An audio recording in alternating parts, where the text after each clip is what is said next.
ఏది అయినా ట్రై చెయ్యి ఆచి చికెన్ మసాలా. ఆచి చికెన్ మసాలా 26 సంవత్సరాల నమ్మకం, లక్షలాది సంతోషకరమైన వివాహాలు. తెలుగు మ్యాట్రిమోనీని డౌన్లోడ్ చేయండి. రాజకీయాలకు బొత్స సెలవు ప్రకటించారా లేదా ఏం జరగబోతుంది అనేది ఈ వీడియోలో మీకు వివరించే ప్రయత్నం చేస్తున్నాను. ఇక విషయానికి వచ్చేసరికి మాజీ మంత్రి బొత్స సత్యనారాయణ రాజకీయాల్లో తనదైన ముద్రను వేసుకున్నాడు. ఎక్కడ ఏ స్థాయి అంటే ఒకానొక సమయంలో ముఖ్యమంత్రి స్థాయికి కూడా వెళ్ళిన వ్యక్తి. చాలా హుందాకరంగానే రాజకీయాలు చేస్తూ ఉంటారు. అంతెందుకు వైసీపీలోకి వచ్చిన తర్వాత కూడా మరీ చౌకబారు విమర్శలకు పోకుండా, ఇది మిగతా వైసీపీ నాయకుల్లాగా ఎక్కడా కూడా వ్యవహరించకుండా ఆయన కొంచెం హుందాగానే వ్యవహరించాడు మిగతా వాళ్ళతో పోలిస్తే.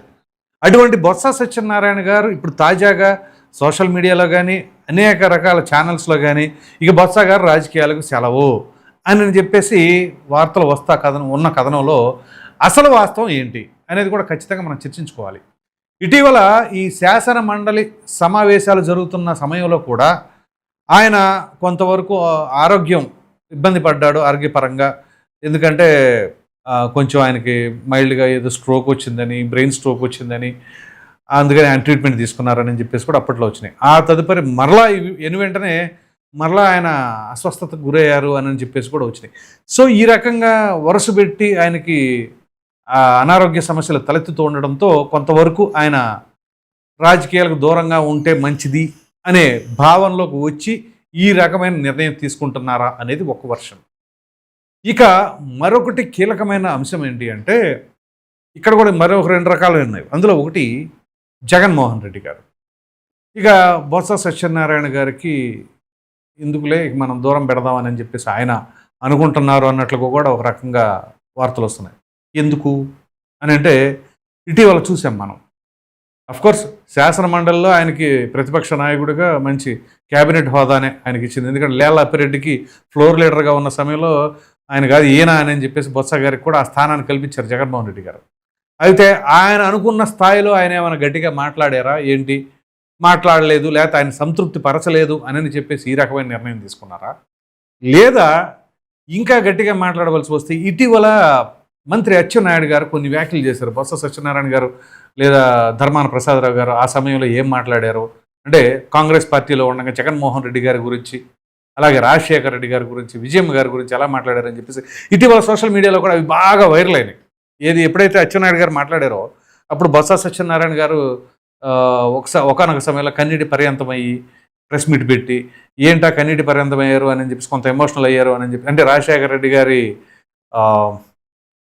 జన్మదినం సందర్భంగానో వర్ధన్ సబ్జెక్టు కరెక్షన్ ఏదో మొత్తానికి ఆ సందర్భంగా ఆయన కొంత ఇబ్బంది పడుతూ రోధించటం, ఆ తర్వాత లేదు అలా కాదు ఇలాగా అని చెప్పేసి సరే అప్పుడు మీరేం మాట్లాడారు అని చెప్పేసి బొత్స సత్యనారాయణ జగన్మోహన్ రెడ్డి గురించి కానీ రాజశేఖర రెడ్డి గురించి కానీ ఆయన ఏదో భ్రాంతి తీసుకుంటారని కావచ్చు, లేకపోతే వీళ్ళు రాజకీయాలే మాకు ప్రథమంగా ఉంటాయి అని చెప్పేసి అప్పుడు రాజశేఖర రెడ్డి గారు తదనంతరం అంటే ఆయన మరణానంతరం విజయమ్మ గారిని జగన్మోహన్ రెడ్డి గారిని ఏ రకంగా విమర్శించారు అని చెప్పేసి అవి తెరపైకి తీసుకురావడం, ఇవన్నీ కొంత వైసీపీకి ఇబ్బంది కలిగించే అంశాలు.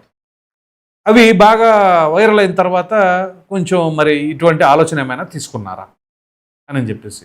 అలాగే ఇంకొక వర్షన్ ఏంటి అంటే బొత్స సత్యనారాయణ గారు మొన్న ఘోర ఓటమిని ఎదురు చూసిన తర్వాత ఇప్పుడు వైసీపీ నడుస్తున్న ఆ దారి ఏ రకంగా ఉంది, వీళ్ళు తీసుకుంటున్న విధానం ఎలా ఉంది, ఇప్పుడు మా విగన్ అని చెప్పేసి తీసుకున్న తర్వాత ఇంకా వైసీపీ పరిస్థితి ఇంకా ఎంత దారుణంగా తయారైంది. ఎందుకంటే 3 రాజధానులు అన్నప్పుడు వీళ్ళందరూ సమర్థించారు, ఈ బొత్స సత్యనారాయణ కావచ్చు అఫ్కోర్స్ పార్టీలు అయినప్పుడు అది. ఇప్పుడు ఆ తర్వాత కాదు మా విగన్ అని చెప్పేసి ఇప్పుడు జగన్మోహన్ రెడ్డి గారు అన్న తర్వాత ఇప్పుడు వాళ్ళు ఆ 3 రాజధానులు అని మరి ఆ స్థానికంగా అక్కడ ఉత్తరాంధ్ర ప్రాంతంలో ఉన్నటువంటి ప్రధాన నాయకులు వారే వైసీపీకి.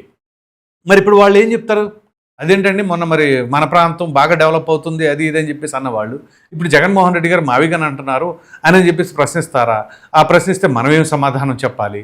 సో ఇట్లాంటి ఈ టెంటేటివ్ డెసిషన్స్ అనమాట. ఎప్పటికప్పుడు డెసిషన్లు మారిపోతూ ఉండి ఆ నిర్ణయాల్ని ప్రెస్ మీట్ ముందుకు తీసుకొస్తే అబాస్ పాలైపోతుంది ఎవరు, వైసీపీనే. ఆ పార్టీ నాయకులు డిఫెన్స్లో పడిపోతూ ఉన్నారు.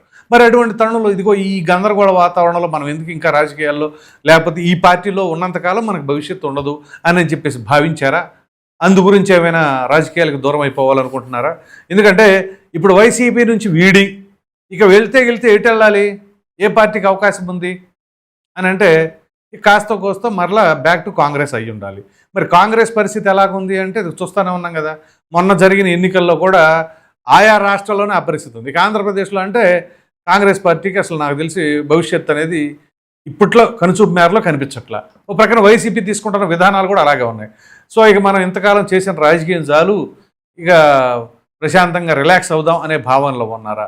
ఎందుకంటే ఇక్కడ జగన్మోహన్ రెడ్డి గారు కూడా ఆల్టర్నేట్ ఆప్షన్ కింద అక్కడ చూస్తున్నారట ఉత్తరాంధ్రలో, ఆ పార్టీ పగ్గాలు ఎవరు కప్పచెప్పాలి అని చెప్పేసి. అది ఇద్దరి అండర్స్టాండింగ్ మీద జరిగిందా అంటే ఇక నేను రాజకీయాలకు దూరంగా ఉందాం అనుకుంటున్నాను అని బొత్స గారు ఏమైనా చెబితే, జగన్మోహన్ రెడ్డి గారు కూడా సరే అయితే నీకు ఆరోగ్యం సరిగ్గా లేదు కదా, నేను కూడా ఆల్టర్నేటివ్గా వేరే లీడర్ని ఎవరైనా చూద్దాంలే అని చెప్పేసి అన్నారా? ఎందుకంటే అతని కుటుంబ సభ్యులకు కూడా టికెట్లు కేటాయించారు. ఇప్పుడు మొన్న బొత్స ఝాన్సీ గారు వైజాగ్ ఎంపీగా పోటీ చేశారు. ఈయన చీపురుపల్లి నియోజకవర్గం. అలాగే ఈయన మేనల్లుడు మధ్య శ్రీనివాస్, ఆయన జడ్పీ చైర్పర్సన్గానో ఏదో ఉన్నారు. సో ఇలా ఒక్కొక్కరికి ఒక్కొక్క పదవిలో అయితే ఆ పార్టీ ఇచ్చింది, కాదని అనట్లా. కాకపోతే ప్రస్తుతం జరుగుతున్న పరిణామాల నేపథ్యంలో ఇక రాజకీయంగా మనం భవిష్యత్తు లేదు అని చెప్పేసి భావనలో ఉండి, దానికంటే హుందాగా మనం రాజకీయాలకు దూరంగా ఉంటే బెటర్ అనే పరిస్థితిలో ఉన్నారా? లేకపోతే నిజంగానే అనారోగ్య కారణాల రీత్యా మనం కొంచెం ఇక రిలాక్స్ అవుదాము, ఈ ప్రెషర్ తట్టుకోలేకపోతూ ఉంటాము. ఎందుకంటే ఇటీవల చూసాం శాసనమండలిలో కూడా ఆయన పాపం ఆ భారం అంతా ఆయన పైన పడుతుంది, పార్టీ భారం అంతా కూడా. ఎందుకంటే వీళ్ళకి అసెంబ్లీలో కంటే కూడా శాసనమండలిలోనే కాస్త బలం ఉంది. సో ఆ బలం ఉన్నప్పుడు ఏదైనా కొంచెం గట్టిగా వాయిస్ వినిపించాలి. అది మెడికల్ కాలేజీలకు సంబంధించిన ఎపిసోడ్ కావచ్చు, మొన్న ఈ మధ్య ఈ కల్తీ నెయ్యికి సంబంధించిన ఎపిసోడ్ కావచ్చు. ఎందుకంటే స్వామివారి విగ్రహాన్ని పట్టుకుని వెళ్ళటం, ఆ తర్వాత అక్కడ చెప్పులు వేసుకొని వచ్చారు అని చెప్పేసి స్వామివారిని అప్రదిష్ట పాలు చేశారని, ఇలా అనేక రకాలైన విమర్శలు. సో ఇక్కడ కొంత ఉద్రిక్తమైన వాతావరణం, అక్కడ వాదోపవాదనలు, అరుపులు, కేకలు. సో ఇప్పుడేమో అనారోగ్య కారణాలు, వీటన్నిటి క్రమంలో ఇలా కొంత ఆయన ఇబ్బంది పడుతూ ఉన్నారు. ఎందుకంటే మీకు గుర్తున్నట్లయితే 2014 రాష్ట్ర విభజనకి ముందు కూడా 13 ఎండింగ్ అనుకుంటా బహుశా ఆ సమయంలో ఆయనకి కొంత అప్పుడే బ్రెయిన్ స్ట్రోక్ వచ్చిందని కూడా, బ్రెయిన్ స్ట్రోక్ కాదు సారీ, ఏదో క్యాన్సరో ఏదో వచ్చిందని చెప్పేసి కూడా అప్పట్లో వార్తా కథనాలు వచ్చినాయి. సరే అదృష్టవశాత్తు అది పెద్ద ఎఫెక్ట్ ఏం కాలేదు అని చెప్పేసి అనుకోలేదు. ఎందుకంటే తర్వాత ఆయన ఎప్పుడూ ఇబ్బంది పడుతున్నట్లే లేరు. కానీ ఇప్పుడు ఇటీవల కాలంలో మాత్రం కొంతవరకు ఇబ్బంది పడుతూ ఉన్నారన్నమాట స్పష్టమైంది. ఎందుకంటే హాస్పిటల్లో పలుమార్లు ఆయన వెళ్ళటం, అడ్మిట్ అవ్వటం, మరలా రికవర్ అయ్యి బయటకు రావటం. కానీ ఏ మాట కామాట వైసీపీలోనే కదా, ఆయన కాంగ్రెస్లో ఉన్నప్పుడు కావచ్చు, లేదా వైసీపీలోకి వచ్చిన తర్వాత కావచ్చు, శాసన మండలిలో ఆయన మాట్లాడుతున్న తీరు కావచ్చు ఎలాగుంటుందని చాలా వరకు హుందాకరంగానే ఉంటుంది. ఆ గౌరవంతోనే ఇటీవల పవన్ కళ్యాణ్ గారు కూడా అక్కడ శాసన మండలి సమావేశాలప్పుడు వాళ్ళిద్దరు కలిసినప్పుడు చక్కగా పలకరింపులు, మొన్న ఈ మధ్య ఏదో ఫంక్షన్లో అనుకుంటా బండ్ల గణేష్ కూతురు మ్యారేజ్లోనే ఎక్కడ మొత్తానికి బొత్స సత్యనారాయణ గారు అలాగే చంద్రబాబు నాయుడు గారు ఎదురుపడటం, చాలా గౌరవంగా పలకరించుకోవడం, ఇట్లా ఇవన్నీ కూడా. సో రాజకీయాలంటే అలా ఉండాలి. ప్రత్యర్థి రాజకీయ పార్టీలు అయినంత మాత్రాన్ని శత్రువులాగా ఉండాల్సిన అవసరం లేదుగా. సో ఆ ఇది మెయింటైన్ చేస్తారు బొత్స సత్యనారాయణ గారు. ఒక విధంగా చెప్పాలంటే అజాత్ శత్రువుగానే భావించవచ్చు ఆయన. నేటి రాజకీయాల్లో ఆయనతో పాటు సమకాలీన రాజకీయాల్లో ఉన్న నాయకుల్లో కూడా చాలా వరకు చాలా హుందాకరంగా ఉన్నారు. గతంలో పిసిసి పదవిని కూడా ఆయన చేసి ఉండారు. సో అటువంటి బొత్స సత్యనారాయణ గారు మరి రాజకీయాలకు కొంత దూరం అవుతున్నారా అంటే బాధాకరమైన అంశమే. పైగా నాకు అక్కడ స్థానికంగా అంటే విజయనగరం జిల్లాలో కావచ్చు, నాకు కొంతమంది బాగా పరిచయస్తులు ఉన్నారు, ఫ్రెండ్స్ ఉన్నారు. వాళ్ళతో నేను మాట్లాడేటప్పుడు కానీ బొత్స గారి గురించి కూడా, ఆ ఫ్యామిలీ గురించి కూడా అడిగి తెలుసుకునేవాడిని. తెలుసుకుంటే బొత్స గారి గురించి చాలా పాజిటివ్గా చెప్పేవాళ్ళు. ఆయన ఏ పార్టీలో ఉన్న తర్వాత విషయం అంటే ఆయన ఫ్యామిలీ ఆయన అన్నా కానీ చాలా బాగుంటారు. ప్రజలతో కూడా ఏ సమస్య ఉన్నా కానీ ఇమీడియట్గా క్లియర్ చేస్తాడు. ఆయన తనవాడు అనుకున్న వాళ్ళు ఎవరైనా సరే ఆయన నమ్ముకొని ఎవరైనా ఇంటికి వచ్చి ఇదిగో అన్న ఫలానా సమస్య అంటే మాత్రం చక్కగా సాల్వ్ చేసేవాళ్ళు అని చెప్పేసి ఆ ముద్ర అయితే ఆయన వేసుకున్నారు. అందుకనే ఆయన కుటుంబాన్ని కొన్ని దశాబ్దాల పాటు ప్రజలు ఆదరించారు, ఏది గాలి ఉన్నా లేకున్నా. కానీ దురదృష్టకరం ఏంటి అంటే మొన్న ఎన్నికల్లో మాత్రం అది వైసీపీ ఎఫెక్ట్ వల్లే, అంటే అది మరి ప్రతి స్థానంలో జగన్మోహన్ రెడ్డి గారు నా ఫోటోనే చూస్తారని అన్నారు కాబట్టి జగన్మోహన్ రెడ్డి గారి ఫోటో వల్లే ఆయన ఓడిపోయి ఉండొచ్చు, ఆ ఇంపాక్ట్ ఎక్కువ ఉంది ఈయన ఇన్ఫ్లుయెన్స్ కంటే అని చెప్పేసి కూడా ఒక వాదన ఉంది.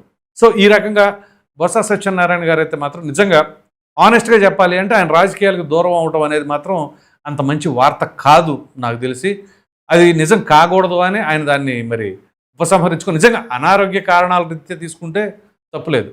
కానీ ఆయన ఇంకా రాజకీయాలు చేద్దాం అనుకున్నా కానీ తప్పనిసరి పరిస్థితుల్లో దూరం కావాలి అని అనుకుంటే మాత్రం ఇక దానికంటే దురదృష్టకరమైన విషయం ఉండదు. మరి చూద్దాం, ఆయన మంచి నిర్ణయం తీసుకుని ప్రజలకైతే మాత్రం ఎప్పుడు సేవ చేయాలి అనే దృక్పథం మాత్రం ఆయనకి బలంగా ఉంది అని చెప్పేసి నాకున్న ఫీడ్బ్యాక్. సో మరి మీరేమనుకుంటున్నారు బొత్స సత్యనారాయణ గారి పైన? ఆయన రాజకీయాలకు దూరంగా జరిగితే మరి మీ అభిప్రాయం ఏంటి అనేది కామెంట్లో తప్పకుండా తెలియజేయండి. Thank you.